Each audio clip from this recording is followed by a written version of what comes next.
मुख्यमंत्री माझी लाडकी बहीण योजनेला 2 वर्ष पूर्ण झाली असून सरकारनं यावर आतापर्यंत 70,000 कोटी रुपयांपेक्षा जास्त निधी खर्च केलाय। पडताळणीच्या प्रक्रियेनंतर आता राज्यातील पात्र लाभार्थी महिलांची संख्या 1,66,00,000 अशी ठरलेली आहे।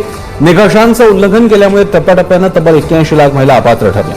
आर्थिकदृष्ट्या दुर्बल महिलांना दरमहा 1,500 रुपये देणाऱ्या या योजनेचा विधानसभा निवडणुकीत महायुती सरकारला सत्तेवर पुन्हा विराजमान होण्यासाठी फायदा। लाभार्थी महिलांना मे महिन्याचा हप्ता देण्यासाठी ही रक्कम वळती करण्यात आली।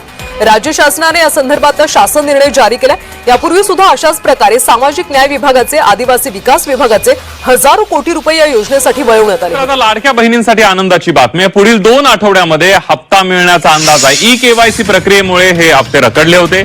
ई-केवायसी केली नाही त्या महिला अपात्र होणार आहेत। लाडकीचा मार्च एप्रिलचा हप्ता थकीत आहे। ई-केवायसी करण्यासाठी 30 एप्रिलची अंतिम मुदत ठेवण्यात आली होती। त्यामुळे ज्यांनी ई-केवायसी केली नाही त्या महिला अपात्र होणार आहेत।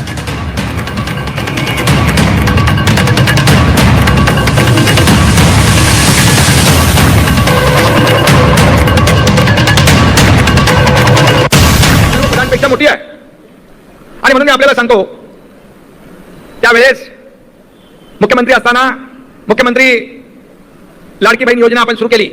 आम्ही देखील गरिबी पाहिली आहे, आमच्या आईची पत्नीची काटकसर पाहिली आहे आणि त्यावेळची परिस्थिती देखील पाहिली आणि म्हणून मुख्यमंत्री झाल्यानंतर मुख्यमंत्री माझी लाडकी बहीण योजना आपण सुरू केली। त्याचा उदय आणि जन्म त्यावेळेस झाला आणि आपल्याला सांगू इच्छितो, कोणी माईकाला लावला तरी लाडकी बहीण योजना कधीही बंद होणार नाही।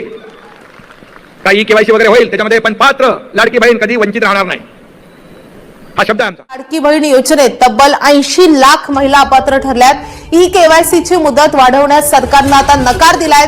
केवायसी अपडेट करण्यासाठी 31 मार्च ही शेवटची मुदत देण्यात आली होती।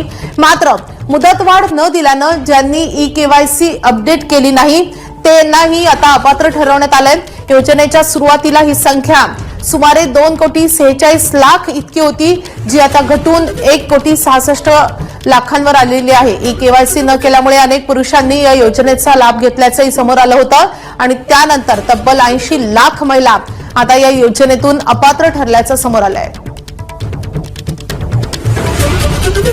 आपले प्रतिनिधी राजू सोनावणे आपल्या सोबत आहेत। राजू, तब्बल 80 लाख महिला आता अपात्र ठरलेल्या आहेत।